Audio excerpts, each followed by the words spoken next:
I'd certainly like to begin by saying that I hope that all of the organizers from DePaul know how grateful we are for your organization, for bringing together so many people for this interesting and very necessary discussion throughout the weekend. So please hear our sincere thanks for the hospitality and the organizing.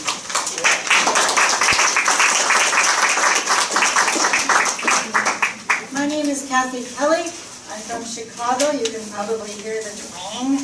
And I said to Rosalie Riegel right here in front, I think we too are the apostles of a group of people promoting awareness of Ben Salmon, a very, very brave resistor to World War I, conscientious objector, buried in a cemetery not far from here. He's sort of somebody Chicago can claim, and so Rosalie's got brochures, and we did want to mention that.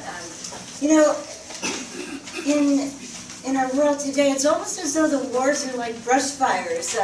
You know, you think the one is maybe being stamped out and another one starts up. And we live in a permanent warfare state in many ways here in the United States. And so it's so appropriate at a time when it almost seems as though, you know, militarism is becoming like a national religion, that we claim the teachings and the witness of Catholicism worldwide. It has been so beneficial for all of us who live here in the United States to hear from the people coming from other lands and helping us understand.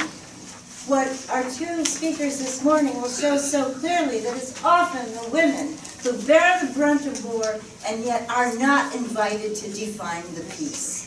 But these two women that we'll hear from this morning have both involved themselves in the very, very grassroots experiences, but also asserted themselves in the international organizing and resistance to weapons trade and war making. So we're so very, very grateful to have you both here. I marvel at how people can handle jet lag in our kind of cold weather. But we are this morning welcoming Jasmin Nario-Galace and Teresia Wamuyu. I practice Wamuyu Wachira, and we'll start with Jasmin. And Jasmin, working in the Philippines, has her MA in Peace Studies from the University of Notre Dame, actually, but then a PhD from the University of the Philippines in Educational Psychology. And she'll be speaking about ways to build spaces of nonviolence as women work to challenge armed nonviolence. And in the context in which she is now working, we realize this requires a great deal of courage and the ability to control one's fears and move forward. So we certainly look forward to learning from both of you. Jasmin will speak, and then we'll ask you to hold your questions, and then Teresia Wamuyu will speak, and then we'll have time. I think we'll have ample time for questions as well. Thank you very much.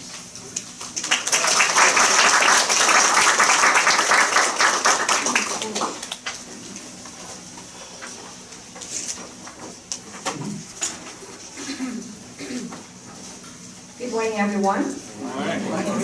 It is a pleasure to be here with all of you today to speak on a topic close to my heart, building spaces of nonviolence, women's work to challenge armed violence.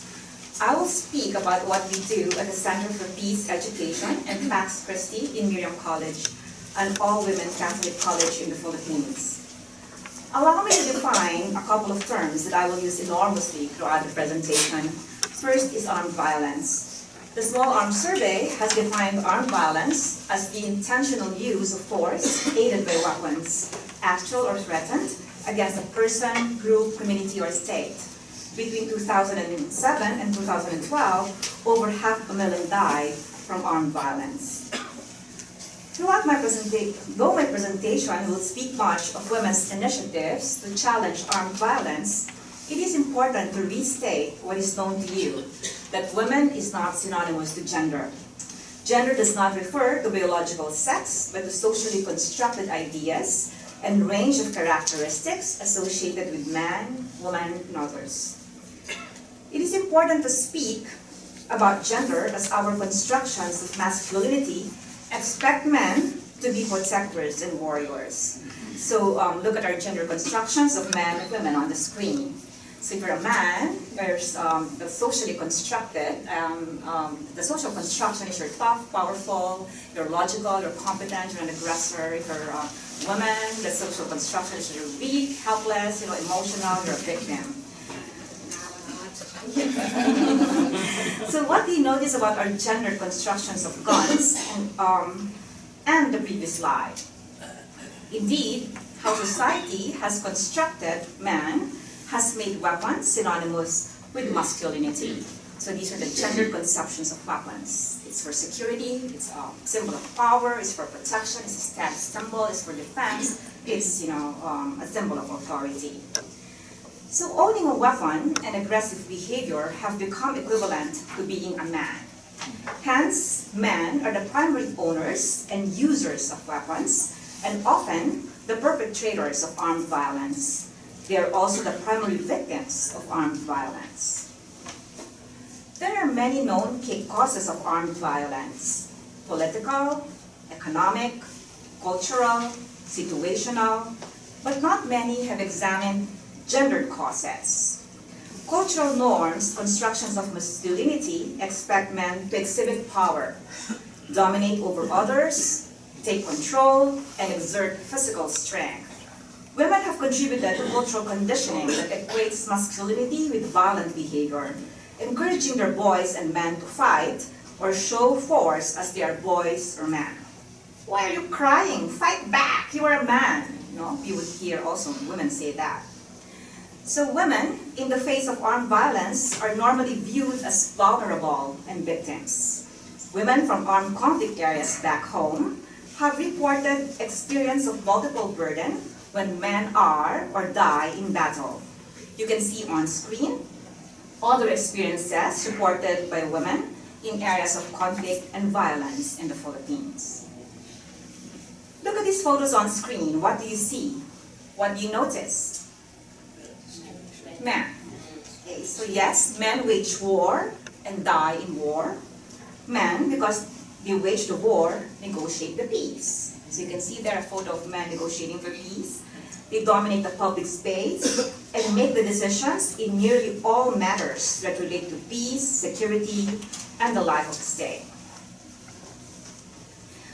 Where are the women?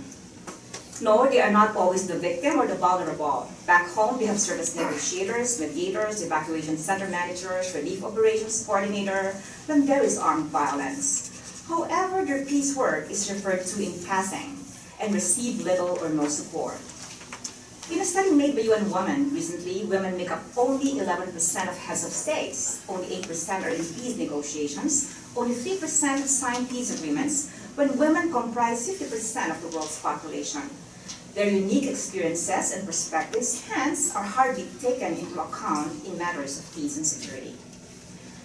In developing solutions to the problem of armed violence, views of women must also be considered.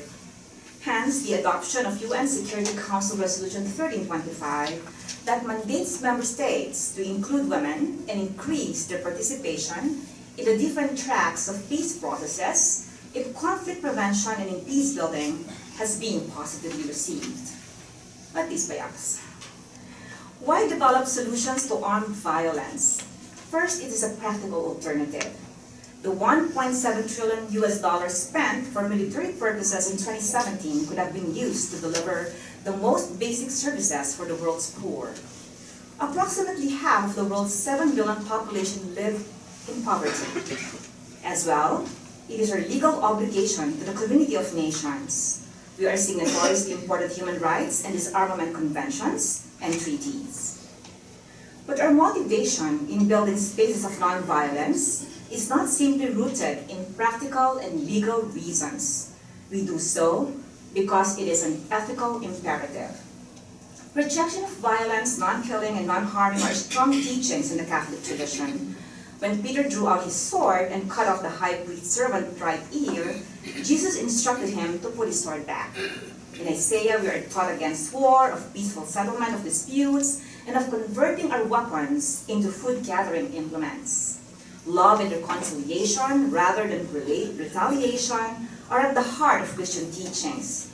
Jesus instructed us to love one another and not to repay injury with injury, but to instead turn the other cheek when a person strikes us on one cheek. We are called to be people of peace. We are called to save 61 lives lost in the world every hour from armed violence. Women have a rich history of challenging armed violence, of building spaces of nonviolence. Oldest record in world literature of civil disobedience is by midwives, who spurned a government decree to kill all male newborns. They instead saved the lives of the baby boys. Everybody remembers this story? Let us also all remember Lucretia Mott, who used methods of moral suasion to end slavery, racial discrimination, and for the rights of women. She maintained that struggle should be pursued with moral force alone.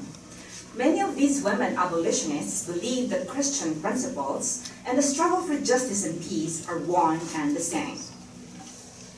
Let us remember the mothers at Plaza de Mayo who caused political change in Argentina, the women in black in Israel who called for an end of occupation in Gaza, Molly Rush who walked into a General Electric nuclear weapons plant and hammered on a warhead, the women who were instrumental in the removal of cruise missiles at Greenham Common, the all used nonviolence. Women's initiatives to challenge armed violence continue in various corners of the world, including in Mayo. Our story is that of nonviolent resistance to armed violence, of building spaces of nonviolence in people's minds and hearts, in practices and institutions aided by research, and through education, organizing, nonviolent persuasion, and nonviolent action. They are modest initiatives, but done with the intention of saving and building lives as taught in the gospel. In our work, knowing the context is important. Initiatives are normally preceded by conversations with those affected by armed violence. In our case, the Moro, or Muslims, and Indigenous peoples. What are their experiences? What are their perspectives, their hopes, aspirations? Research is followed by education. Pope John Paul II once said that to reach peace, we must teach peace. Jesus Christ did so. Peace education is the approach that we take. What are the key concepts that we teach back home? We teach respect for life, that all lives are important, Muslims, Christians, Indigenous peoples, men, women, gay, rich or poor, black or white. We teach nonviolence or non-harming. We teach peaceful conflict resolution skills, emphasizing that an eye for an eye will make everybody blind. We teach that all humans are brothers and sisters, and that human rights are to be respected and promoted, and that basic needs should be fulfilled. We teach respect, acceptance, and appreciation of the rich diversity of cultures. We educate around gender norms to deconstruct toxic masculinities and teach our boys and girls that partnership and not domination is the way to go. We teach about the Catholic Nonviolence Initiative to remind many that nonviolence was how Jesus lived his life and hence how we should live ours. We teach peace to as many sectors as possible, as you can see on screen. Students, youth, community women, religious leaders, teachers, parents, even the military, paramilitary groups, and police. We teach about gender equality and the right of women to participate in mechanisms and decision-making that relate to peace and security, that they are an important agency that can challenge armed violence, but such will remain an empty rhetoric if the encouragement is not accompanied by capacity sharing. Hence, we enhance women's capacities that they can meaningfully participate in the mission of peace building, as you can see on screen. So we teach women, or we share capacities with women on EWR, or early warning and early response, peacekeeping, conflict resolution, and mediation. Aware that there is power in number, we encourage women to organize themselves.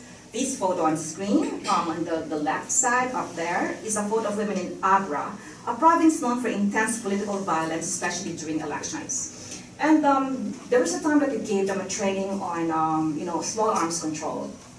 And so what they did after a training was to gather or to meet, the local politicians in Abra, the governor, the mayor, the barangay captains, and they asked them to commit to taping the nozzle of their guns during the election period, during the campaign period. And, they actually said, okay, we're going to do it. And so the politicians taped the nozzle of their guns and nobody died during that election time. So this is one of the things that can happen when people organize. Other photos are of women organized to do peacekeeping and peacemaking in their communities. Our mantra here is that we can help make communities safer if we ourselves give our share in keeping the peace. Those of you who have no sin cast the first stone, Jesus said when a woman was about to be stoned to death. Hence, we have protested and continue to protest the violent approach taken by our government to solve the drug menace. Thousands of lives have already been lost from the drug war. There are non-violent alternatives to resolve the issue. Thou shalt not kill is the first of the 10 commandments. Yet the country, which is one of the 2 Catholic countries in Asia, plans to revive the death penalty. We have gone to Congress, concerned government offices, and the streets to make known that we resist this move. For decades, Moro or Muslims in the Philippines have suffered from historical injustice and marginalization. The war in Mindanao killed roughly 120,000 and has displaced over 1 million people over time. We accompanied our Muslim sisters and brothers in their lobby for greater political economy and the right to self-determination. We accompanied our Muslim sisters in lobbying for women's meaningful participation. We were regular guests in the parliament, talking to as many legislators as possible, practically knocking at each legislator's door, as you can see on the photo, asking them to sign a statement of support, handing out collateral such as chocolates and postcards, persuading them to support our cause. After all, the passage of the Bangsamoro Organic Law and the eventual establishment of the Bangsamoro government would mean an end to war. Just a little bit of story. You can see there the Hershey. It was such a hit among the legislators. We wanted them to make sure that women will actually play a very crucial role, in the new government of the Bangsamoro. And so we gave out the Hershey chocolates, and it says uphold women's participation.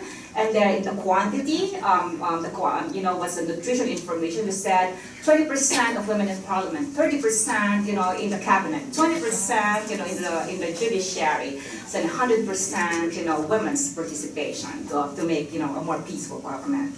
So they liked them more than the postcards. The hard work of all stakeholders to ensure success of the peace process bore fruit. The Bangsamoro law was passed, and women are assured that they will no longer remain invisible in public space. On screen is a sample gender text we won in Bangsamoro law. Oh, there's so many of them. We take our campaign of arms control seriously too. Philippines is home to 4.2 million guns, many of them loose. The Philippine Action Network on Small Arms once reported that 16 people die a year in the Philippines on the average from gun violence, and that's even before the drug war happened. Hence, we campaigned hard for the arms trade treaty in the country and in the UN. Disappointed that there was no treaty regulating the trade in weapons, while there were global rules regulating the trade in bananas, we delivered bananas to our Department of Foreign Affairs and gave out banana postcards to key decision makers. We organized several forums, consulted many communities, went to malls, markets, churches to gather signatures from common folk to support the adoption of an arms trade treaty.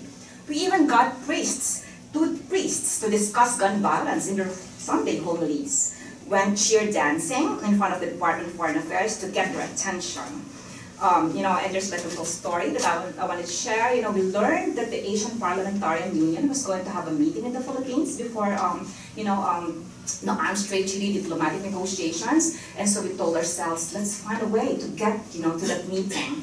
And so, we positioned ourselves by the hotel door and started giving out, our banana postcards, the Asian parliamentarians. And then we heard that they were going on an excursion in an exclusive beach club. And so we said, what are we going to do? We haven't given all the postcards to all these parliamentarians who are here. And I said, we will follow them at the beach. And so that's what we did. And so when we saw them in their huge boat, we were in a smaller boat, and we said, hello! And they said, oh, the arms control people. And so when we started swimming in the, that's exclusive beach club. They said, let's go swimming too. And so while they were in the waters, we were in the waters too and said, hello. And they said, oh, the control arms people. Okay? So there was nothing we were not ready to do to win an arms trade treaty. In the UN, we did the same, nonviolent strategies, letters, speeches, petitions, exhibits. We also gave collaterals like pin buttons and flowers to delegates who mentioned gender in their speeches. But in the first few days of the diplomatic negotiations, only a few states were mentioning gender, and we were so worried. A friend of mine said, Jasmin, how about approaching the president of the conference? In that photo, you can see Ambassador Moritán of Argentina. And I said, is it a good thing to do? They said, yes, I think it's a good thing to do. And I said, I'm so scared. He looks, like stern. And so, but then when I went out of the UN for lunch, I saw him there outside smoking.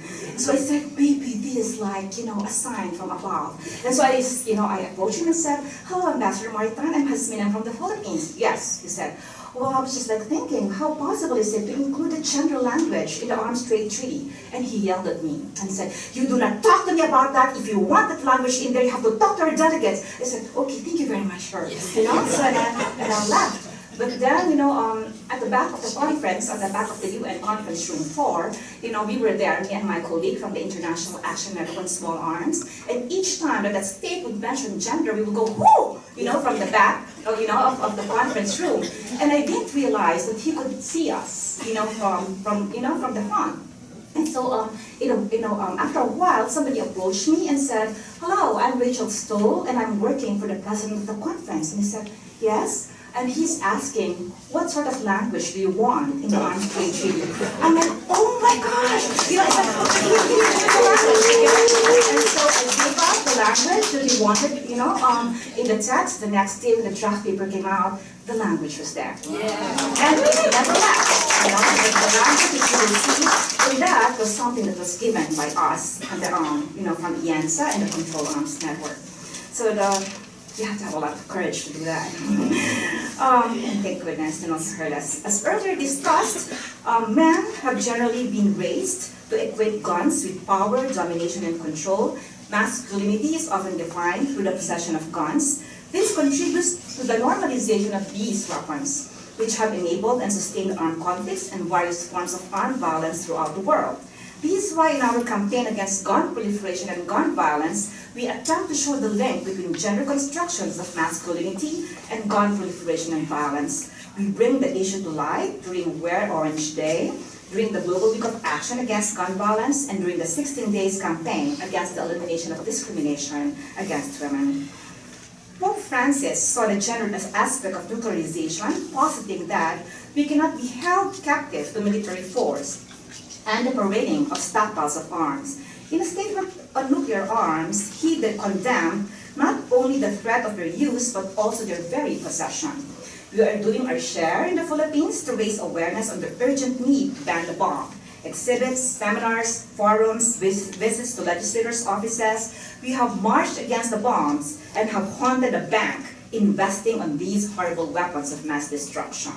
When we entered that bank that was investing on nuclear weapons, they didn't think that we were going to have a protest action. They said, hi, this is BNP Paribas. And they said, how are you? I said, we would like to visit the manager. And they said, why? We want to hand these letters out. Okay, come, they want some coffee, some tea. But when they read the letter, immediately they said, oh, the manager is not here. But, we still took a photo, and gave the letter, and posted on Facebook that this bank is investing in nuclear weapons, and we hope that they will divest soon. So, yes, women back home pulled every trick from Gene Sharp's methods of nonviolent action have to prevent and challenge armed violence. We are big on our support for the peace process in Mindanao and between the government and the Communist Party. Successful peace talks translate to end of the armed conflict and consequently violence on the ground. We lobby, we march, we speak. When the Bangsamoro law was up for deliberations in Congress, we went around the country speaking to the Catholic students why the Muslims deserve greater autonomy. It's not only winning the law that was important to us, it was also winning the hearts of people who did not belong to the Islamic faith, the Catholic faithful in this situation. So in this, meetings, we bring, a Muslim resource person to talk to the Catholic faithful. And there was also, consider a poster, I don't know if it's there, but the people cutting their bangs. We had this thing called, if you support, the bangs tomorrow, cut your bangs for the bangs tomorrow. And we brought her with us, like beauticians and hairdressers. And so the students who supported, greater autonomy for the Muslims for their bangs cut for the bangs tomorrow. So, the armed conflict between the government and the CPP-MPA is one of the longest-running armed conflicts in the world. It has killed more than 40,000 people over time, many of them indigenous peoples. We have been consistently asking both parties to go back to the table through various means: dialogues, consultations with those affected by the crossfire, especially indigenous peoples, public actions, statements, letters of appeal, all because we believe that everybody loses in war. Justice never comes from killing. Well, Francis said some time ago. We traveled many areas of armed conflict and did focus group discussions with community women directly affected by the conflict, and their response was similar throughout. We are tired of war. Please tell both armed parties to leave. I have started talking about some of the techniques we use to put our message across. There are groups that do not want to speak to the military because of its record of human rights violations during the time of Marcos. We broke the traditional adversarial paradigm by organizing a team with the military to let them know that we want them to stay loyal to the Constitution in the face of populism. We, together with community women, have dialogue with the lawyers of the National Democratic Front to let them know of cases of human rights violations apparently committed by their troops. We find dialogues to be very important. There are times we are met with indifference. You can see a photo there of the members of the Moro Islamic Liberation Front. They're Muslims in the panel. The first time we talk to them about gender, look at their faces. But we persisted. We have issued many statements to protest armed violence or to make an appeal for armed violence to stop. We have issued statements about the extrajudicial killings related to the war on drugs, the proposed death penalty, the plan to lower the age of criminality to 12 years old, the plan to revive a form of conscription, resumption of peace talks, condemnations of terror attacks, among others. All because we stand with victims of armed violence and their families. Violence only begets more violence. Jesus led his life non-violently. As the Catholic Nonviolence Initiative suggests, we need a renewed moral framework that is more consistent with the gospel, the way Jesus lived his life, a new moral framework that would help break cycles of violence and that would better illuminate the divine in each of us. I'm almost done. Knowing the importance of mainstream media and the number of people they can reach, we ask radio and television shows to invite us so we can talk about the importance of the nuclear ban or the need to control arms proliferation, or the importance of supporting greater autonomy for the Muslim population for the war to end. Thanks to connections we have, Miriam College alumni are well placed in many radio and TV programs, so we can invite them. We send opinion editorials to newspapers and they get published. Thanks again to Miriam College alumni working on the country's top 2 broadsheets. We know the power of social media as well. Lots of people reach with just one click. Hence, our Facebook and Twitter pages are replete with messages challenging armed violence or asking people to support a cause that will bring more peace. We post infographics about gun violence or nuclear proliferation. We sponsor Twitter parties, inviting people to join us on Twitter for 1 hour on a designated day and flood Twitter for 1 hour with tweets about a certain issue. Calls to end gun violence, for example. We make sure we use a hashtag, for example, this is nonviolence, so that we can monitor how many have attended our Twitter party. Hope you'll start attending those Twitter parties too. We also give spaces for people to give directly to a cause. You want to see more peace in Mindanao? Statements or tweets are not enough to make a difference. Students of Miriam College, for example, annually organize fundraisers to support causes to challenge armed violence and build peace. They sell old clothes, muffins, ice cream, fish balls, porridge. Proceeds all go to a scholarship fund for students living in an area affected by armed conflict or to people displaced by war or affected by EJKs, among other causes. We also institutionalize practices that can help promote peace. We have, for example, declared a school a zone of peace. As you enter the school, you will see an edifice of our Zone of Peace declaration. We have successfully encouraged Catholic schools. We have visited to establish anti-bullying programs. We have also changed our discipline philosophy to restorative discipline, believing that punishment does not really help reform the offender. We also work with kindred spirits. We have the same goals, same causes. Let us work together. Hence, we are part of many networks. When we work together, we get to do more. We also recognize the importance of building peace and challenging violence in our hearts and in our relationships. Hence, we have trained class peacekeepers on mediation and peacekeeping. We train our students and faculty on peaceful conflict resolution and challenging bullying. We have established a training project with a Muslim school in Mindanao, Philippines. Biases abound between Christians and Muslims. To build bridges of friendship and understanding between the youth from both faith traditions, we partnered with a school in Mindanao attended by Muslims. Our students have been writing to each other since then. And at the end of every school year, we bring pen friends together for a face-to-face interaction. We call this a people-to-people peace process. The students write their reflections on a shared newsletter, and this is where you will see how beliefs and attitudes toward each other have changed over time. But as I said a while ago, gender is not just about women. In all these initiatives I mentioned, we have been educating around gender norms, challenging constructions of masculinity, but not without the men. It is important to acknowledge that a large majority of men choose not to engage in violence. Is that correct? Just as there are social factors driving men to engage in armed violence, other social conditions help many men and boys not to opt for such. Hence, we actively engage the men in our work in challenging armed violence and building spaces for peace. We share capacities of peace building with young men. We talk peace even to the police and the military. There was a time very quickly, that I was asked to speak to a paramilitary group, and I said no, I was so scared to speak to them because the very many human rights violations they committed during the martial law. But then I changed my mind, and I went, and after, like 1 week of training on peace building, and at the closing, one of them said, their elder, now that we have heard Mom Jasmin speak about peace building and nonviolence, maybe from here on, we should actually stop, accepting offers to kill people. I was like, oh my gosh, but of course I did not show my shock. But and then many of them actually started to shed tears. After that confession from one of their elders. Considering all these efforts, what gains have been made? So in Miriam College, research results have indicated changes in beliefs among our students, for example, in relation to war or their attitudes towards those who are different from them. We have students actually stopping fights in campus, increasing number of students in peace clubs, joining public actions, campaign work, and lobby work. We have alumni in peace building, humanitarian, and human rights work, many of them.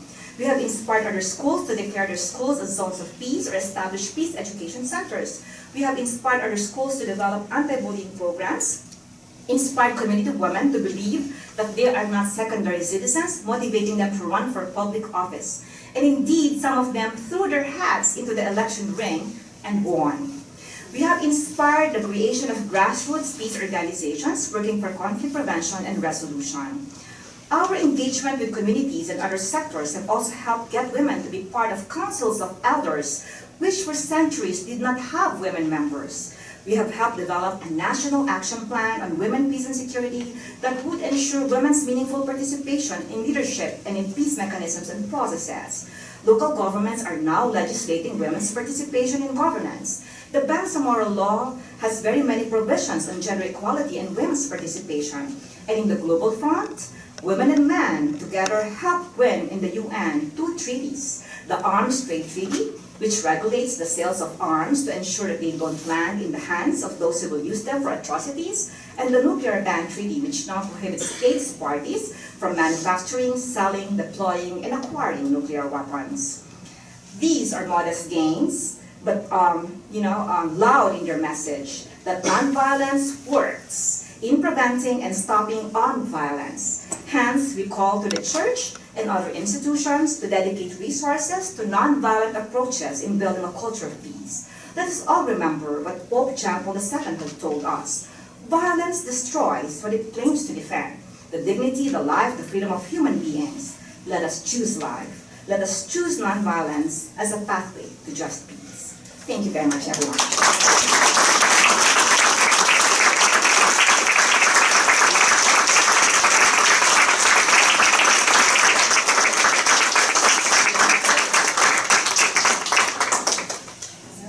Jasmin Nario-Galace. Can we all enroll in Miriam College? Thank you very, very much for your spirited energy and all the work you've done. And certainly the note of hope you've struck is something that I hope we can all be responsible to. Thank you. That note of passion is something that our next speaker spoke about last night. And Teresia Wamuyu comes from Kenya, but she has also crossed borders and been able to involve herself again in peace education. She has her own doctorate from the University of Bradford in the UK. She did her master's work at Middlesex University in the UK.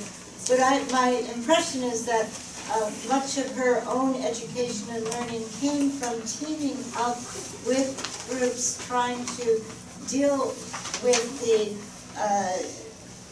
the education of young women in her own country with regard to the practices of genital mutilation and the sensitivity with which she and others have taken on that issue and carefully tried to negotiate a better future is so impressive and there's much to learn. Marta Inez was also going to be part of this panel, and due to extenuating circumstances, we aren't going to be able to learn from her. She's from Colombia, but she wasn't able to come into the United States. We're I think going to have ample time for questions as well. So, thank you very much. I'm happy to introduce Teresia Wamuyu.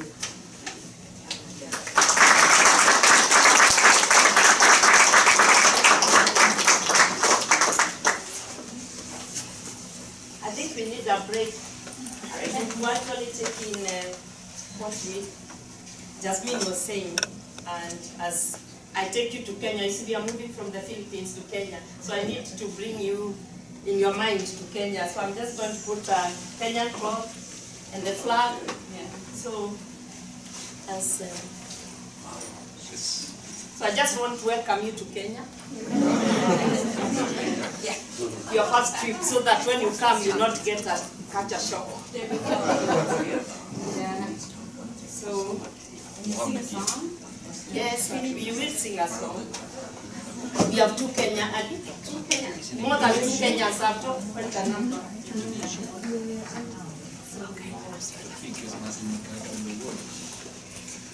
This is the Kenyan flag. Yes. The black represents the people of Kenya, the red, the bloodshed during independence. We have the shield, and then you have white for peace, green for the country. So when you see it, at least now, you know it. This is the works of the people of Kenya, the beadwork, you're familiar. Unfortunately, I couldn't come with the runners, you know, the athletics. We are known for running, of course, music and animals. So we say Karibu Kenya. You have done that. You know that song, Jambo Jambo Kenya. Yes. So you're welcome. You'll be singing sometime. Sometime you'll sing. I'll let you know when.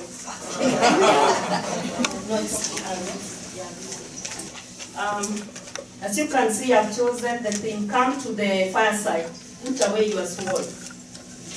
Women in Kenya, engagement in Indigenous, Nonviolence, approaches to violence. Now, the fireplace is very special in Africa because as children grow, they sit around the fire as they listen to stories. And this has been carried on in the church, where people meet in groups that we call fire. In my language, you call it mwaki. The fire, so that you pass on the fire of what it is you are doing. So I thought I would choose that as a title for my presentation. So that is just an outline of what I'm going to talk about during this time. But it will not be so formal, but just to have an idea of what I'm going to address. The topic is exploring nonviolent indigenous approaches to building peace, the case of women in the North Rift and coast regions of Kenya. And I chose those specifically because of the type of violence that we experience in the Rift, as I shall be sharing. Other coasts we have what we call the violent extremism. And the women are really engaged in trying to deal with the violent extremism. And I'm sure you have been reading about Al-Shabaab. Yeah, so the women are trying to deal with that. So I will talk about the forms of violence and the root causes in the case studies that I've chosen. And the current state, the state and church and communities' responses. Then I'll look at the indigenous nonviolent responses by women, which is actually the core of my presentation. Then living out of Jesus' gospel of nonviolence, how to challenge, how are we going to live that? I'm a teacher, so you'll be having homework, but don't worry, you'll all pass. And then reflection on possible ways of living out Jesus' nonviolence. So now that is Kenya. But this is an old map, as you can see, it was done in 1992. But it's okay because the communities have not changed. They are still living in the same places. As you can see on that side where it says Turkana, some of you have heard about Turkana. This side here. The communities I'm talking about are around here, this group here, around that side. And then of course, the coast is that region there, the Indian Ocean. So that's the group that I'm going to look at. So now Kenya, currently from 2017, the population is slightly over 51 million. And then of course the women are more than men, as you can see. And the men are always saying they can't, the women are saying they can't find the men to marry. I don't know about that. But then over 65 are youth. So you can see age 19.2. The age is around that. So you can see the way the graph looks like. And then Christians are about 83. And Catholics will be about 24% out of that. So the Catholics seem to be more. And we shall see why it's important that statistics about Catholics. Now the forms of violence that we experience in Kenya are similar to any other place. Like we have direct, cultural and structural violence. And I'm looking at war, this time not the war we know about where you have states against states. I'm talking about war in the context of Kenya alone. Like, long ago people used to fight, but it was more for fun. They arranged when to fight, who to fight, where to meet, so it was organized. And they were using sticks and other things. And they were stealing cattle from each other, what we call cattle raids. But that has changed form, is now called cattle rustling, which is very different because they are using more sophisticated weapons. But now, and then of course, the family, because of family breakdown and threat of violent extremism, that has changed. Now the reality of the new wars, and I would like to read that as it is, because it's very, very important for this particular presentation. That the reality of new wars, they lack boundaries. We don't know who is fighting who, when, where, and they have no beginning or end, so they are continuous. And that's why every time you hear Africa, one war, then you hear another war somewhere else. So it's kind of very unpredictable. Of course, it has no beginning or end, involves women and children as combatants, careless for the civilian population. It's fought along non-state actors. By the way, in Kenya, every community has what we call militia, ethnic militia. So each group has, like you hear about this group in my community, I'm from the Kikuyu community, we have a group called Mungiki.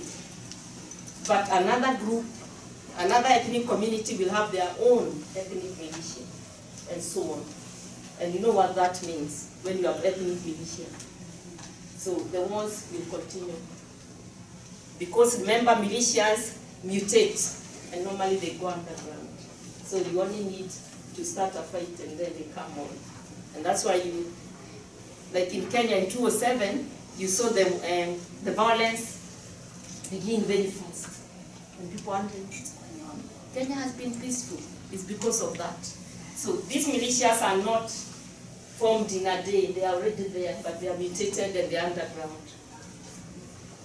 And then it deprives children of childhood and young men and women of their youthful dreams, and plunders a country's resources, and color the earth with blood of its inhabitants.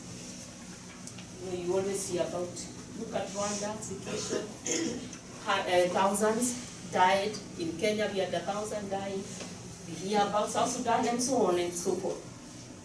Then the gender violence, which I'll talk mostly about. As Jasmin was talking, I felt as if I was, you know, she was talking through me as well, because her experiences seem to just resonate with what my experience of gender violence. So, gender violence in families and other different situations, such as systematic violence in schools. You are aware that in Kenya, young people burn schools, they kill each other. Yes, they can wake up and burn a whole school. And when I did my research on that, I found out it's because of systematic violence. The school has systematic violence. Children are not allowed to speak. Children don't express themselves. There are structures where children are not really involved. So I discovered actually, it's not that the children are violent, but the systems are violent. And it's a challenge for the government. Then of course, female genital mutilation, what we call the CAT, it's a rite of passage among communities that practice it. And we know it's violent, I'll be talking about it. Then violent extremism, which has created extreme, you know, because of extreme ideologies, unemployment, underemployment, you know, among the vibrant youth. And this, of course, as we have seen, they form the majority. So when they are not employed and they have nothing to do, they become an easy target for anybody who wants to use them. So I want to just give a background to we say gender violence, and especially the female cat. I prefer to use let me use the cultural name, and then later I'll address its medical terms. Now, when we talk about it's genital cut, when we talk of clitoridectomy, seems to be the easiest. When people talk about and they start saying, it's just a cut. Yeah, that one is usually just a cut. But if I were to ask you to be cut just the tip of your finger, then maybe we wouldn't be saying it's just a cut, isn't it? We all have experienced being cut somewhere when we were growing up. Maybe you are running and then you fall and you're cut. And especially the tip of the finger is where all the nerves are. So you can bleed to death. That's what happens in that first type of cut. Girls bleed to death and women. Then insertion is different. And then infibulation is different. Unfortunately, I was not able to put the pictures, but I'll leave a book here, which I'm leaving to the university, which you can look through it and you'll see the different forms. And the last one is the most serious, because it only leaves the woman space, you know, to pass urine. So of course that leads to infection. And they only remove it when she wants to have sex and then have a baby. So it's violence in itself. And it will take a whole, if I was to teach it, would take a whole day. But you can see why I am concerned about that type of violence. Because it's internal, it's not something you see. Because nobody is going to expose themselves and say, look at me. But women as suffering in silence. And the worst they form is because it's enhanced by rituals and myths. Children are taught the myths. It's okay to be cut. If you are cut, you become a woman. And of course, they are given gifts during the ceremony. And they are kind of made to feel very good. When they come to school, they will not obey the male teacher if it's a female, because she say, now I am a woman. Because it makes you a woman, according to the culture. So that girl, some of them drop out of school because they will not obey any man. And if it's a female teacher, they will feel they are equal to the teacher. Because they have been taught that now you are a woman, so you have the right to do what you want. Then the FGM, of course, as I said, so it's verbalized through myths, but then the rituals. And rituals have oaths around them. So some of these you never know, especially in these communities I'm going to talk about in the North Rift. People don't share what goes on. So nobody will ever know what goes on when there is execution. And for the boys, it's violent. For the boys, they are beaten up, they are made tough, as Jasmin was saying. They are not allowed to cry, they are not allowed to show emotions, and they are also taught not to respect women because now they are men. And in the North, some cultures, the women are considered children. You visit the home and you ask, who did you find? Oh, there was nobody except children. And the woman is part of the child. So the boys learn that. So who are the victims? As I've said, they are vulnerable women, of course children, elderly people, and men. There are some men who are vulnerable. So it's not always that men are aggressive, as we had in Jasmin as well. And then the issue of the other. Our ethnic communities tend to demonize the other. If you are different from me, I'll demonize you. Like we talk about my community, which is a Kikuyu, that the Kikuyus are beefs. The Uluos, which is another community, they throw stones. There's another group called the Kamba, they like sex. So there's this demonizing of the different communities. And that's why, like in Rwanda, they were using the word cockroaches. What do you do with a cockroach? You kill it, isn't it? So when you demonize the other and stereotype, then it's very easy to kill. Because that other is not a human thing that you're saying. Then of course the children and the youth have no space. So there are violent structures that, give children no voice. So a child can't speak, and a lot of abuse has been done on children because they are not allowed to speak. They can be seen, but not speak. So what are the consequences then of this violence? As we can see, like yesterday, Alia had put in her poster that there are 200 million women. And actually there are not 200 million. Because a lot of women, since like in Kenya, FGM is outlawed. They are not allowed to practice it. So what do? They have to do it, so they go underground. Some of them have been brought to Europe. I don't know what America is doing, but I know definitely in the UK. Some parents are bringing their children to the UK to be cut in the hospital. Others are taking them to Egypt, wherever. Others now are being forced to pretend. The women who don't want to circumcise their child are forced to pretend. So they take a child to the grandmother, they put red paint on their clothes, they made them walk as if they have just been cut, they made them scream so that, and they rejoice. See, the parents have to go through that for this child to be accepted. Then of course you can see that it does lead other complications like HIV/AIDS because of the instruments that they use. Sometimes they use one instrument to cut in the village. One knife can be used to cut 10 girls. And of course, not in a very hygienic way.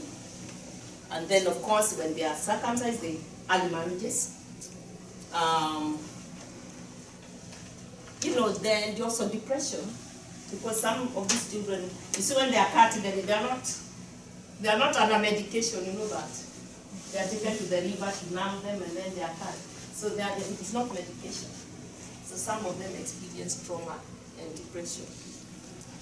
And then, of course, I'm saying, why it's violence? Because Jesus said that come that you may have life and have it more abundantly. So when you cut a piece of somebody, it doesn't matter where, that person is ceaselessly food. And then, of course, it leads to different forms of exclusion, because the girls are excluded. If you are not circumcised, you are excluded. If you suffer fistula as a woman, you are excluded. You cannot go to other women because you'll be smelly, you can't travel in public, and so on. So the women remain in the house. But thank God that our First Lady, the wife of our President, is actually dealing with that now. She's taking the women and bringing them to be treated for fistula, and also other. She has taken that as her project, and what we call Beyond Zero.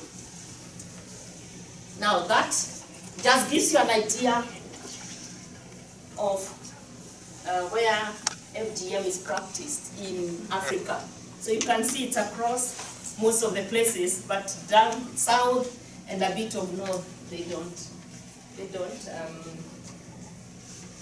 circumcise the girls. But you can see in Iran and Iraq, Yemen. Actually, the history of it is that it started in Egypt. And it was very many years ago. So it spread. And these are the percentages. You know, the ones which are orange, the deep one is over 80% gone through FGM.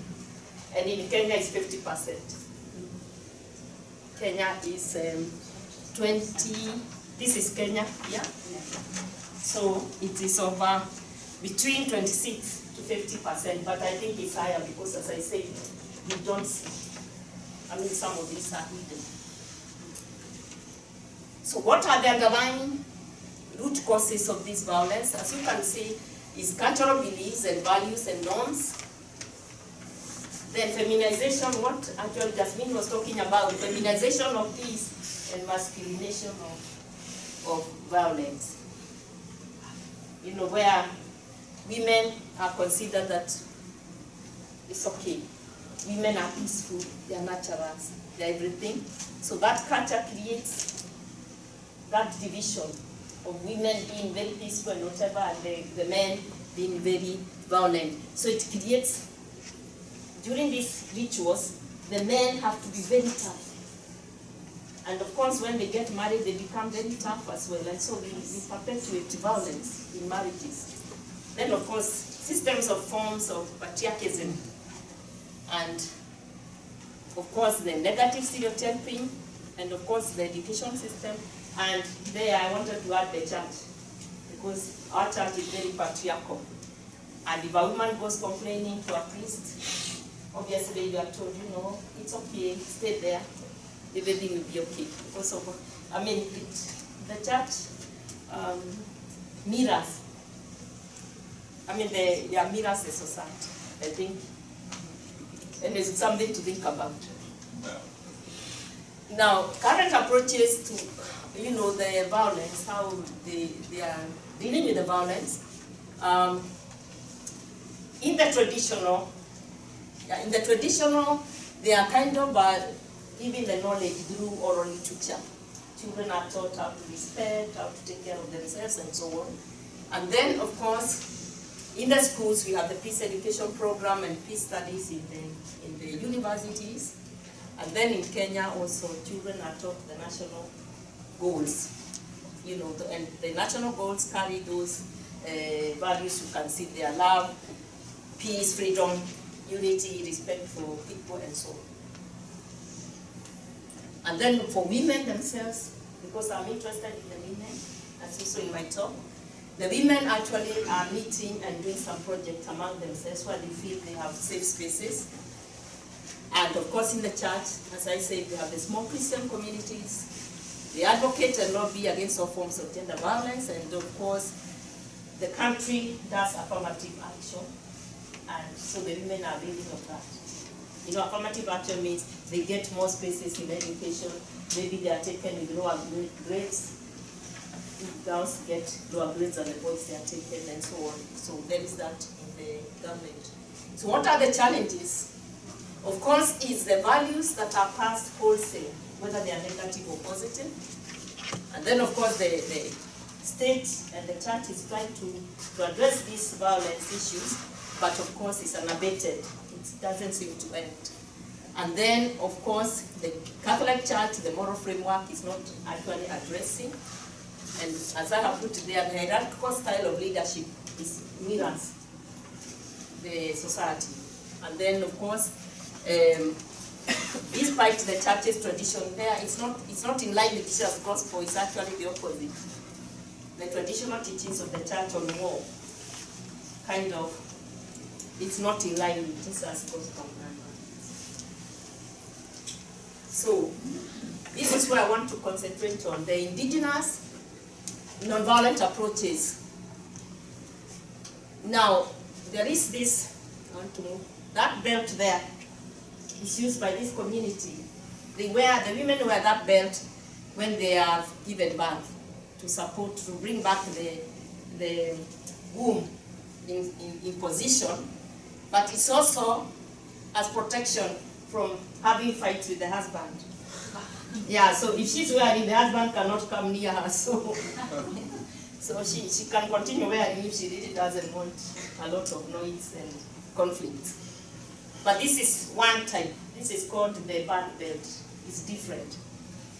One has 2 lines. This has 3. The other, they are different. I couldn't find the picture of the other one because it's in the museum, and they wanted to lend it to me, but then I was afraid if it gets lost, I'll be in trouble, so I said it's okay.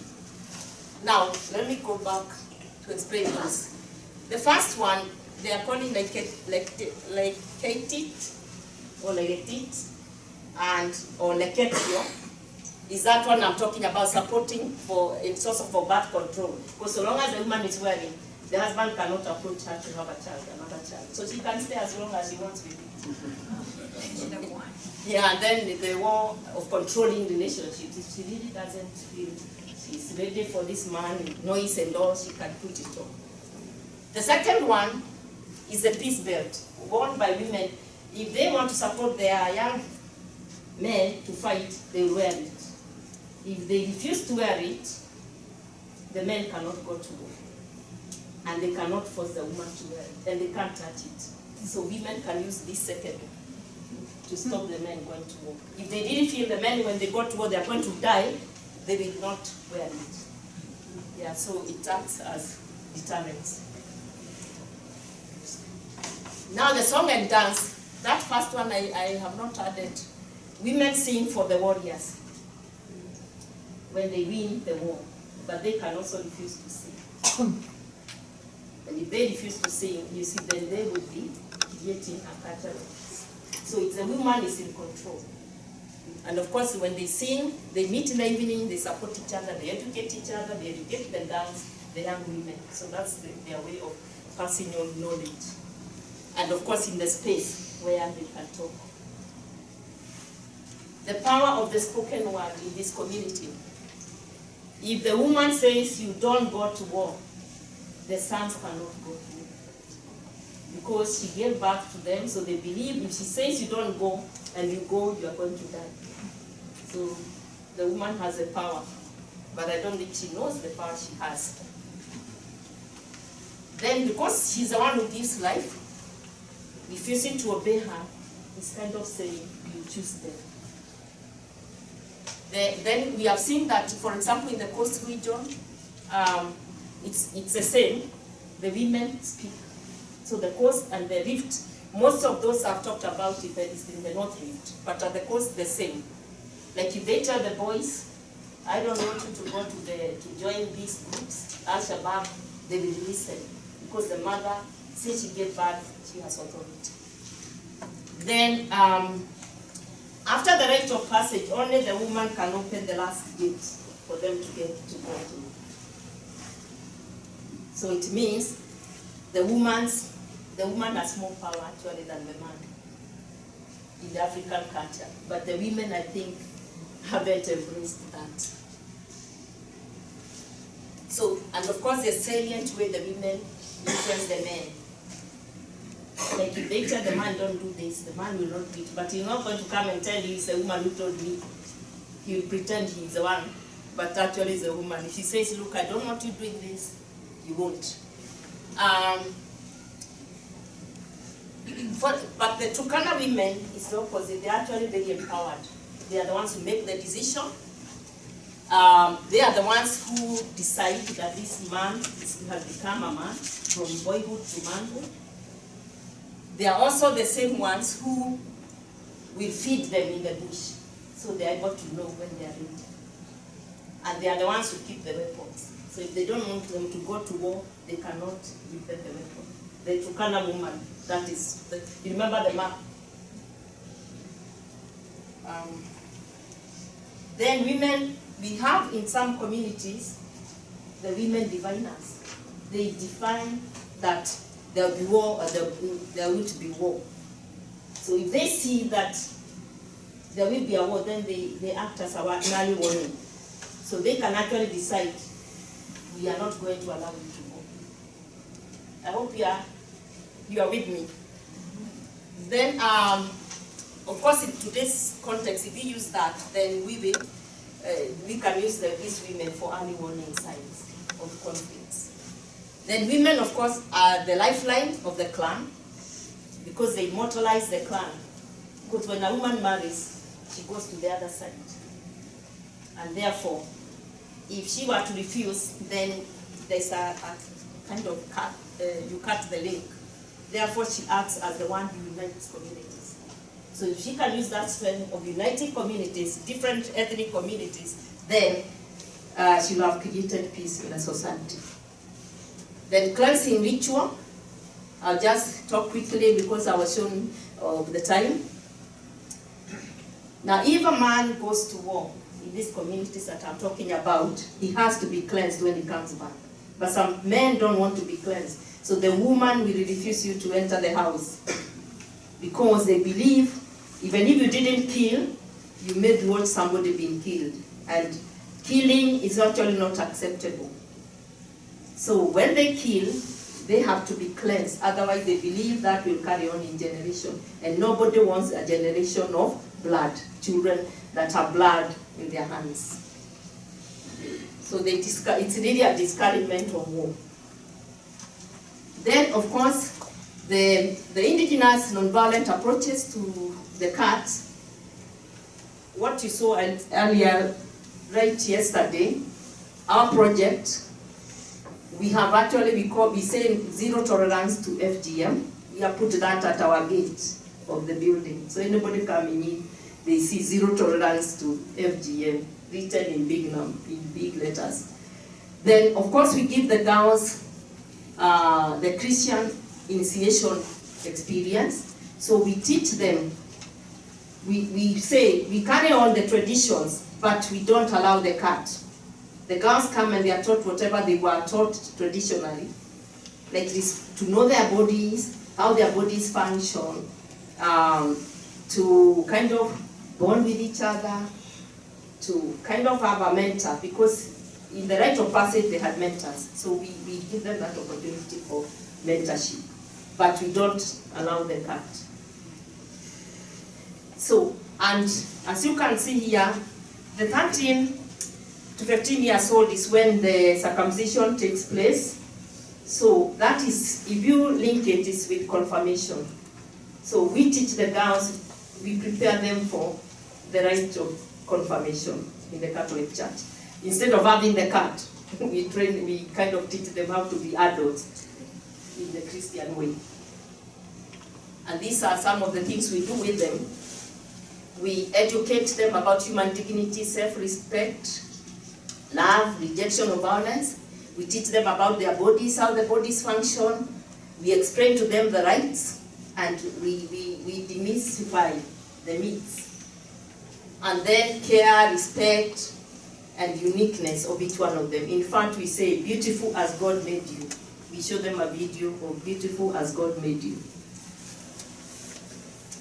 Then we educate the boys to respect women through capacity building. We have the rite of passage for boys as well, because we believe today boys are circumcised, but they are not mentored. So we have a book that mentors the boys, because whatever affects boys also affects girls. So we make sure the boys are also educated and the men to respect women. Now, I don't have to put that because this is what Jesus says. I have come that you may have life and have it more abundantly. So what God created was perfect, we are told in creation. So we have no right really to be removed in any part of it. Then the women at the coast, these are just some of them. I'll be finishing soon because, as I said, I will be giving you homework. So the women actually, the other coast, we have practice of children with a disability being killed or being set aside. So the women actually hide them as they did Moses. Yeah, they hide them. And then, of course, also women who have no husbands are stigmatized. They are kind of ignored. So these women have what we call wife inheritance. They allow this woman to be brought to their home and kind of experience love in the home. Then, of course, as I said earlier, children respect their mothers. So if the mother says don't engage in extremism, then they will not engage. And they also know when their child is engaging in extremism, so they can kind of give the early warning and communicate with the police for them to be helped. If they are not listening, then at least it helps them to stop that violence among young people. And also, they encourage them to seek amnesty and offer them psychological support. So in that way, they know they have a safe place to come back. That's happening at the coast. Now, this is part of the move. How then do we inspire our communities to embrace Jesus' gospel or as part of their DNA? Because as we have looked at some of these cultures, how do we then move from that and teach what we are trying to teach? How do we inspire attitudes that challenge the violence acquired through some of the community's cultural values in a given context? And how do we ensure a new generation whose attitude, behavior, and worldviews reflects a just peace ethics? I mean, these are difficult questions. I cannot answer them now. I think the homework is good to go and research, and then maybe when we meet the next time. And how do we nourish, nurture, train a new generation that embraces Jesus' gospel of nonviolence? A generation that will put their sword of anger, revenge, violent extremism, and despair. That their hands will be free to embrace all, including the enemy, with love, forgiveness, compassion, and hope. These are only my views. I've not done your homework. These are my views, so I'll explain to you as the church can incorporate some of the oral literature. You know, if we go to the culture, you'll understand the oral literature, what the children are being taught. You know, through proverbs, traditional prayers, and dissuade against violence. Paying emphasis on formation using 5 senses. You know, the myth was to use 5 senses. The children are taught through 5 senses, so they can never forget. So, if they are told it's good, they will be shown, they will listen, they will taste. So, can we use the senses? So, there, the catechism, how do we use that in the catechism in the religious houses, for the priests, the sacraments? How do we make sacraments to be remembered? Because sacraments are also peace. Then we take Pope Francis' invitation to deal with structural and cultural violence throughout the church, and FGM is one of those. Then the question, despite the good works that the church is involved in throughout the world, in creating cultures of peace, What more can the church do to put away the swords of pride, prejudice, discrimination, machism that has crippled her for decades?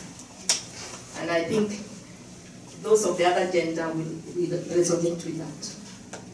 I mean, like, well, I think as a church we need to look at how, how we incorporate women. And of course, the church can bring visibility to women's nonviolent efforts in name of creating a more peaceful, just society, empower women so that they can no longer speak through the men, but in their own voice and manner. And new ways of evangelization that recognizes the role of women by bringing them to the table of fellowship at all levels of church leadership. Not tokenism, but as equal beings that can uniquely contribute to nurturing a church that is committed to a culture of peace. Those are your questions for reflection. I think later they will be captured. In what ways can the church invite communities to critically engage with traditional values and beliefs that enhance peace? And in what ways can the church model societies through word and example that will embrace Jesus' gospel of nonviolence? Now that is why, so when you go back wherever, whether it's our families or our communities, we can actually try to respond to that. And that's my conclusion, that Jesus is the epitome of peace, lifted up on the cross, so disfigured as a result of violence, but lifted up on the cross to be a new light for all to see and follow, as a light for all. Sorry, there is a repetition. So I'm saying let us go on to the far side and continue this dialogue on Jesus' gospel of nonviolence as we put away our sword, remembering that war is not porridge. Now, war is not porridge because porridge is a meal we take in Africa. People gather and take porridge, but you can't gather to go to war. So we are saying, let's drink porridge, but let's not go and gather together to fight. Thank you.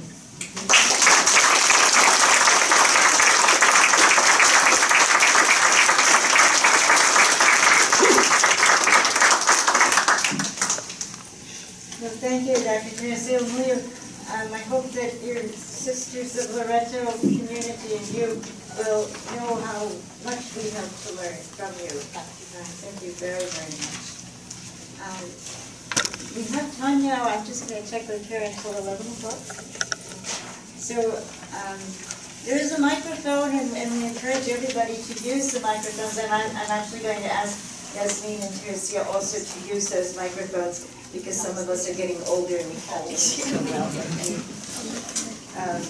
So if you bring those right to, yeah, they'll work. Good. So I'm going to ask you to use the microphone.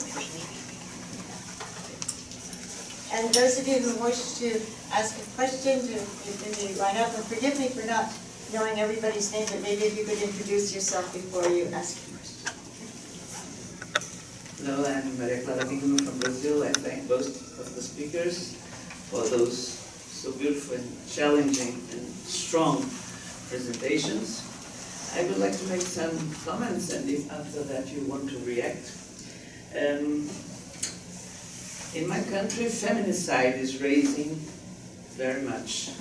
Women who are killed inside of the house by the husband or the lover or the boyfriend or someone very close that some days before were loving them or thinking to love them, and all of a sudden, if they want to finish the relationship or take another decision, they kill them. And this is increasing the numbers. So we have a very high tax of violence and killing in Brazil, almost 60,000 a year. The majority are men, young, and Afro-descendants, because of the urban violence and drug traffic, etc. But the number of women being killed in a feminicide context, which is different from the homicide. Feminicide, the woman is killed because she is a woman. She's an object of hate because being a woman. So what Jasmin presented here called very much my attention. And also, I think that supports this intuition, this assessment that violence is mainly a male game. Susan Sontag, the great writer of this country, quoting Virginia Woolf, said that the killing machine has a gender and it is male. And I ask myself if it's not due to the education we give boys and girls. We give as gifts to boys weapons and arms. They disguise like the Spider-Man, like Batman, like I don't know what. And the girl is stimulated to put the dress of Princess Elsa, of Frozen, and to have dolls and more pacific and more calm. But that is, I think that is bad for boys and for girls. It raises boys who assimilate those violence and practice it, and girls who will think they are princesses and well, and fall into a world of consumerism and fertility. No? So I think there's a big challenge for us as educators, and us as church. So this would be one comment. The second one, quickly, you showed, Jasmin, a lot of groups of women who struggle for nonviolence and have initiatives on nonviolence. Teresa also showed those in Africa, women who gather for nonviolence. I would like to add one example that I was very impressed when I read it, and I saw it in the movie. The women of Calama. Calama is in Chile, close to the desert of Atacama. There is a group of women there who, when the desert began to give back the corpses of the victims of Pinochet's dictatorship, those women got together, and they are, till today, getting together and searching for the remains of those, and when they find the remains, they identify by the ADN, etc. They call the family, they do an amazing work. And I think that this group, together with the mothers of the Plaza de Mayo, in Brazil there is an association, Mães do Tráfico, the mothers who lost their kids to the traffic in one side or the other, as killers or as drug dealers or as victims. So they are together too, because sometimes those who are users or work for the traffic are killed and disappear. The body disappears, they don't find. And those, they are together and they claim for the bodies, etc. I think that women have a covenant, an alliance with life. So I think this has been more stimulated and more developed in all nonviolence initiatives. And for us, mostly as church, we should stimulate this alliance with life that women have, and also to transmit and try to communicate them to men who, so because the struggle has to be total, global, no? Men and women. And I thank you again for your presentation. Thank you, Maria.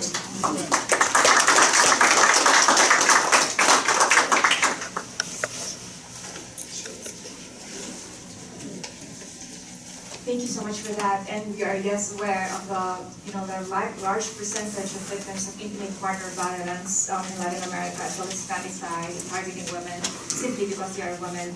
And a lot of people do not actually recognize, the role that guns play in femicide and intimate partner violence. That a lot of crimes cannot be committed if people were not armed. And so the campaign for arms control against gun proliferation is actually very strong also in Latin America. We have a very strong Alianza network, the International Action Network on Small Arms, in different parts of Latin America, including Colombia, Guatemala.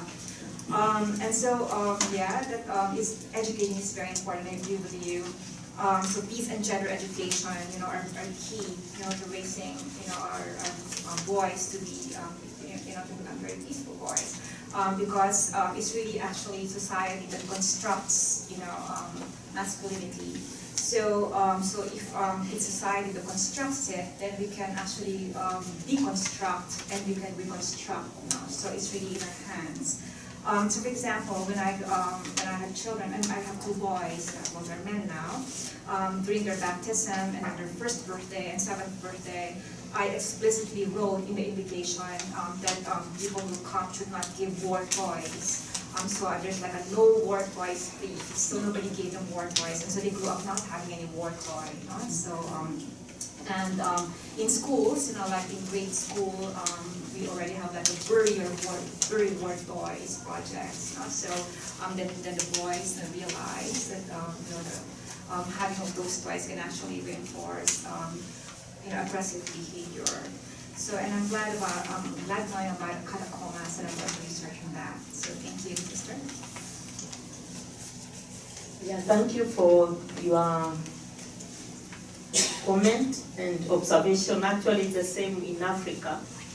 The same problem, where women are also killed because they are women.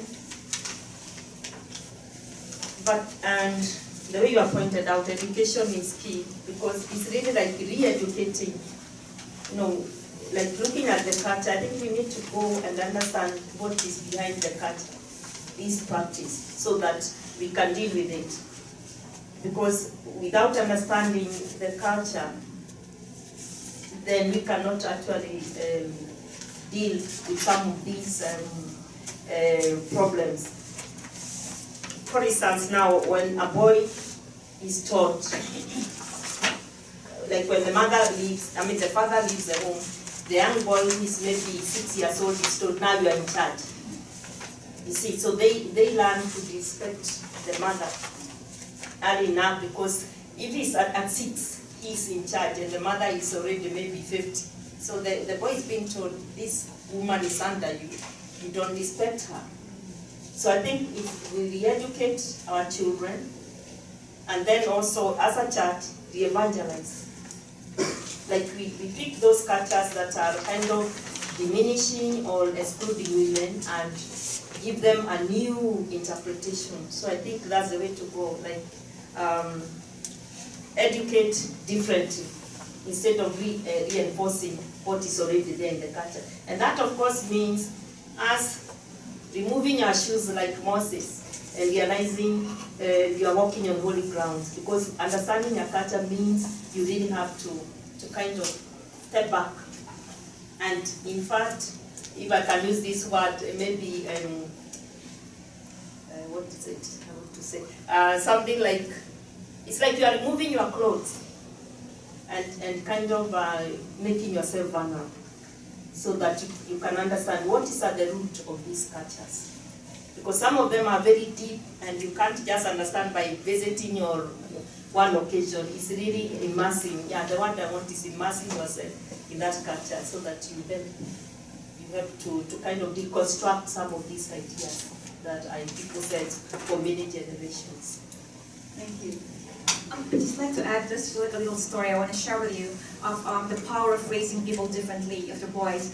There was a time that my children actually invited a classmate over, and they went swimming, and they were swimming with cousins. And their cousin reported to me, and she said, Auntie, the classmate that they invited, he says a bad word every sentence.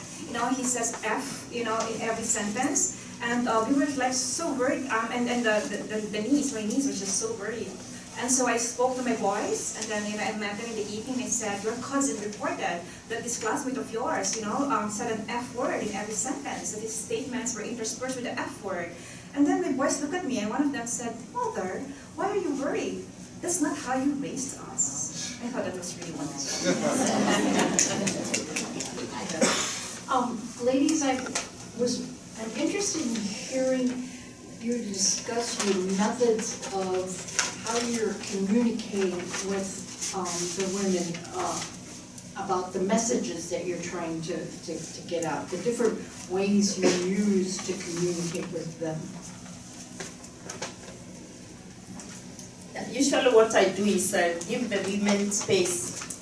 Okay, I'll share what I normally do, because I do meet women, especially the women groups in the church, and I meet with them and I don't dictate the agenda. I let them come up with the agenda and share what is happening and how they are dealing with it. And together, as they share in groups, you know, they realize actually the power is in them, is not of the man. Because some of them at the beginning, when they come to the meetings, they will say, look, I'm late because I had to get permission from my husband to come for this meeting. You know, you have those who come like that, and others also come, they are afraid to speak. But they realize actually, as they speak, that it's not their unique experience only, but they hear other women with similar experiences, and then they begin to share.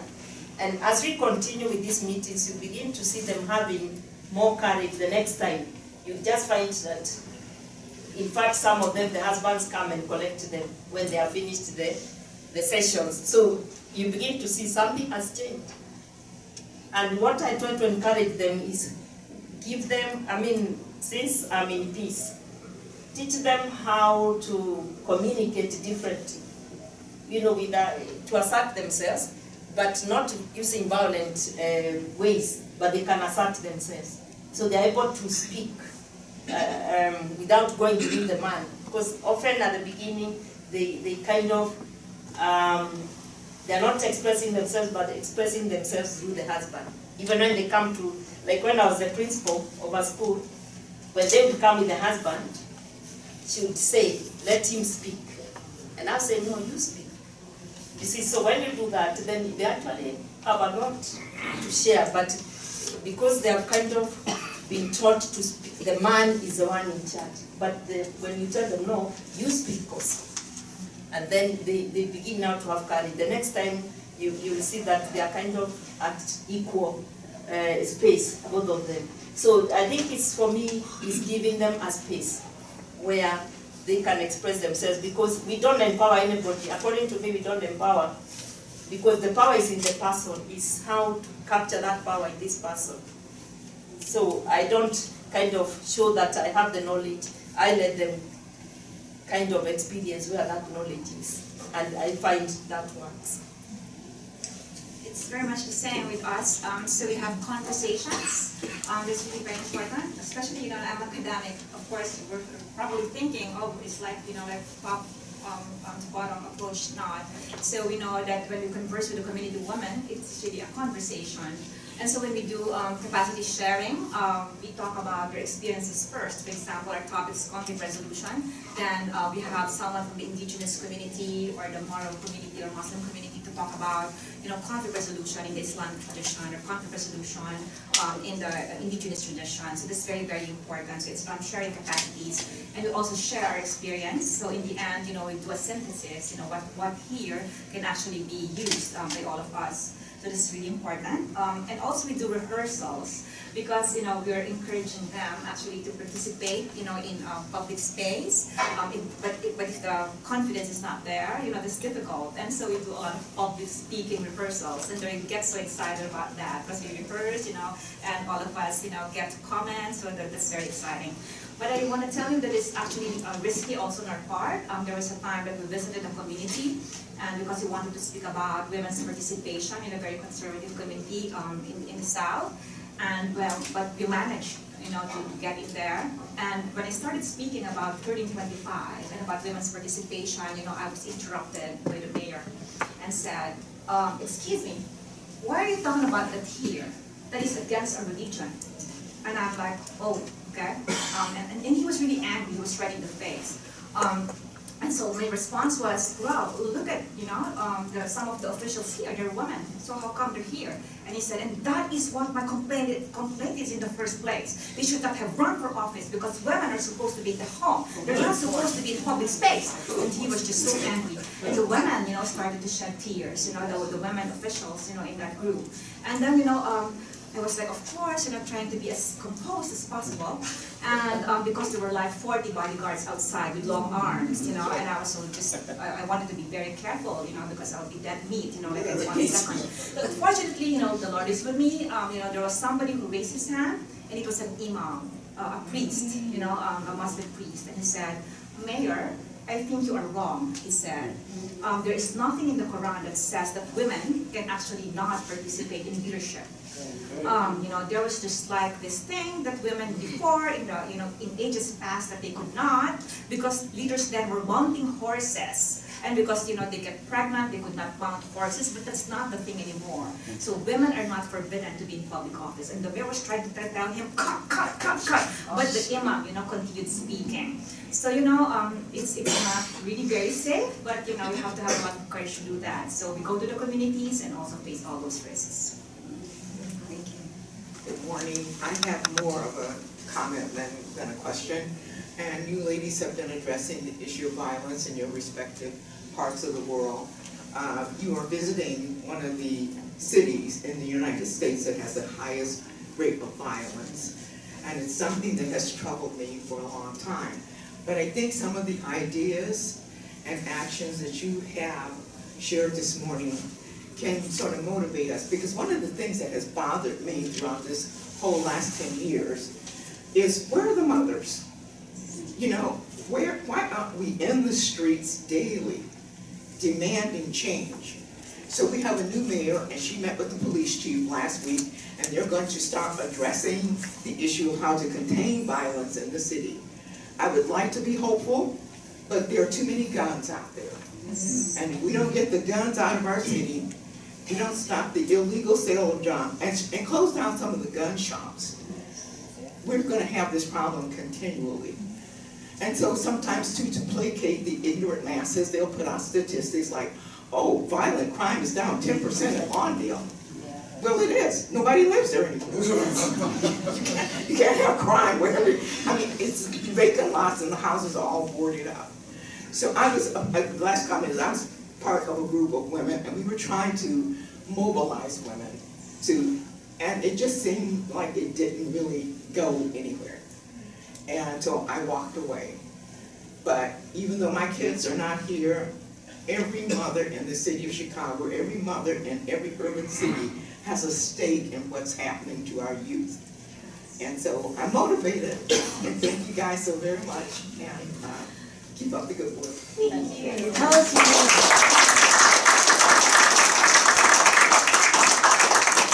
Actually, the Wear Orange Day started in Chicago.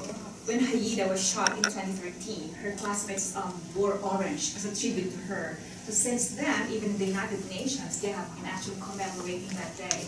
So, so a lot of you, the moms here, the fathers here, can wear the Wear Orange campaign. And there's also a Million Moms March, so I think that happens every year during the Global Week of Action.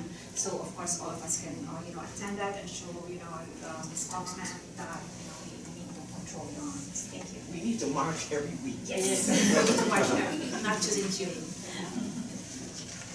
Thank you so much for being here. I'm very, very grateful to you, and so I want to offer my thanks and also some encouragement to you, because I hear what you are saying and I recognize the incredible danger that you face, that the women that you work with face, and the communities, and the incredible amount of courage and faith it takes for you to do what you are doing.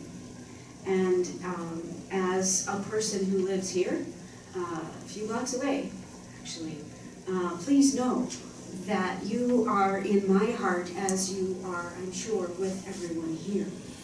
So, first, one other thing I would like to offer you as also encouragement. This you already know.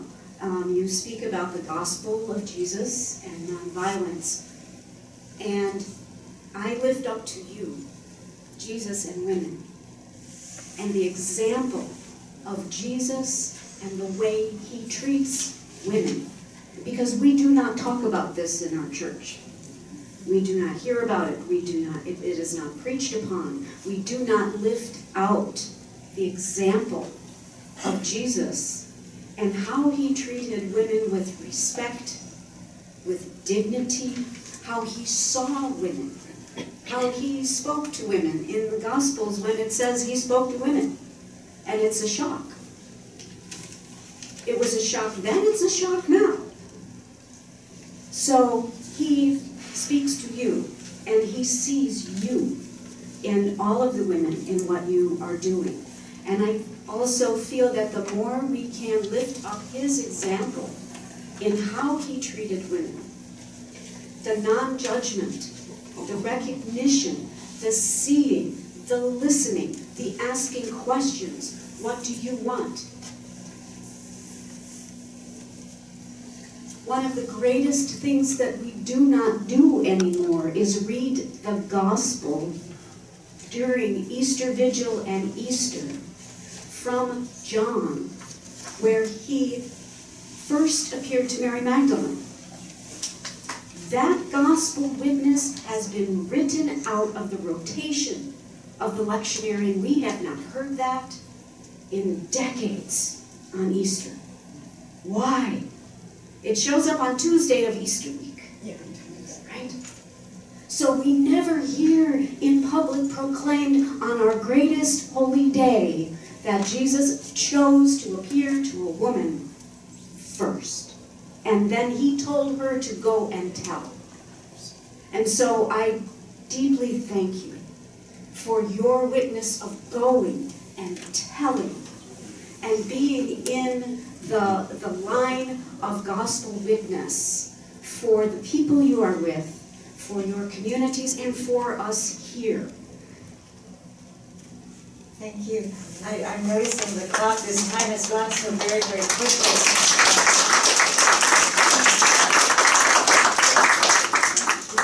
Francis, maybe you could speak and then we could get your responses too. Yes, I'd like to thank you very much for your sharing, which is very touching. Both of you belong to a country where there is a Catholic majority.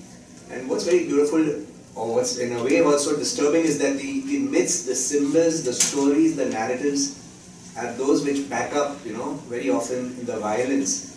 Can we think of the possibility of, manufacturing new symbols or the symbols which are there in the gospel already? And how can we feminize the sacraments, so to say? Can we bring more of this into our spirituality, into our prayer life, into our sacraments, so that people are aware? Because many of the sacraments have a feminine kind of, baptism is washing, confirmation is anointing, Eucharist is feeding. Can more and more of these symbols be incorporated into our liturgy, paraliturgy, parasacramentals, as well as the sacraments themselves?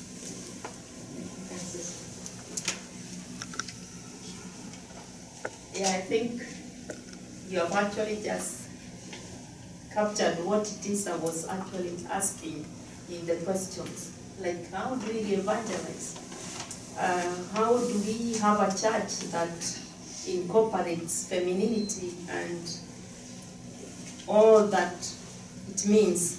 So it's really, I think it's a challenge for the church, and I would say more for the leadership, because women are actually trying all the time, as the speaker who had just left is saying, like, women are trying. But as some of them feel, you hear comments like, I don't want to be a flower girl. Flower girls carry the flowers for the bride. And a lot of women feel that if we are at the altar, it's, some even to be a flower girl is an issue. Like in my country, in some churches I can't give communion because I'm not wearing a veil. And this, we are talking of 21st century. So those, I think what you are saying, it's a challenge for all of us to start the dialogue about this thing, because as you are saying, a lot, the sacraments actually, that's what they are. Like, even when you see Jesus, he is feeding, he's moving with the women. You notice when, even in the suffering, is a woman comes to, and the women are coming to console him, but what he gives a gift to the woman, he leaves his face on the cloth. He tells them, don't cry for me. So the relationship between Jesus and the women is so different than what I would say myself as a woman have experienced from the church. Jesus, I didn't have much time to write that, I had actually chosen 3 women, you know, where, like, the first woman, Mary Magdalene, she wants to touch Jesus, and the men say, you don't know who this woman is. She shouldn't be touching you. Then you have the Samaritan woman. The disciples find him talking to them. They are uneasy inside, but they don't want to talk about it because they are beginning to think, what does he want from this woman? And we experience these type of things all the time as women, even when we are talking to men. Like, a lot of times you are being judged, what does this woman want? You know, the Eve story, the woman, the tempter, and all that story, that stuff. Then the woman, of course, we are told, the woman caught in adultery. And you know it takes 2 to tango, isn't it? So you can't just be doing adultery alone, but you are told the woman who was caught in adultery. But Jesus asks, has anybody touched you? Then she says no. And he says, neither do I. So the face of Jesus, in fact, in my longer writing, I will put that because you see Jesus who actually is compassionate, Jesus who understands, Jesus who embraces all. And I think if we actually, as Gandhi says, if we could really follow our Jesus, because it's Gandhi who said he loves, what was it? Jesus like the Christians. Yes, it's the Christians that have problems. So if we could really kind of follow the model of our Christianity, then I think it will respond to what you are saying, Father. Yeah. Add to that, I think that it's very important to talk about the Mary of Magdala as the proclaimer, and then Mother Mary is the nurturer, because if you remember, Jesus said, John is your mother. And then the Samaritan woman, she was poor, she was Samaritan, she was woman. But Jesus broke traditions and spoke to her, so that the woman, the equal, is another symbol. Another symbol would be Mary, the intervener, during the miracle of Cana, the wedding of Cana, approaching Jesus and said, do something, they run out of wine. That's another symbol. And then the women who were crying when Jesus was carrying the cross, they symbolize the ones in solidarity. And then the woman who actually, with the cloth on Jesus' face. So it's a symbol of a woman, a transmitter of history. And then, if you remember, Peter denied him, and the apostles left him when he was already being, when he was crucified during the Passion, but the women stayed behind. So that's another symbol of women, the faithful, who stayed until the Passion and Resurrection. So these are just some of the, symbols from Gospel that we can always talk about when we talk about women and nonviolence.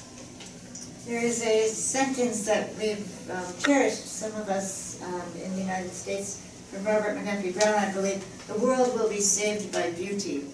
And to both of you, the beauty of your intellect, your courage, your practicality, your energy, and the potential that you reveal to us is certainly a gift that you've given to us this morning. Thank you very much.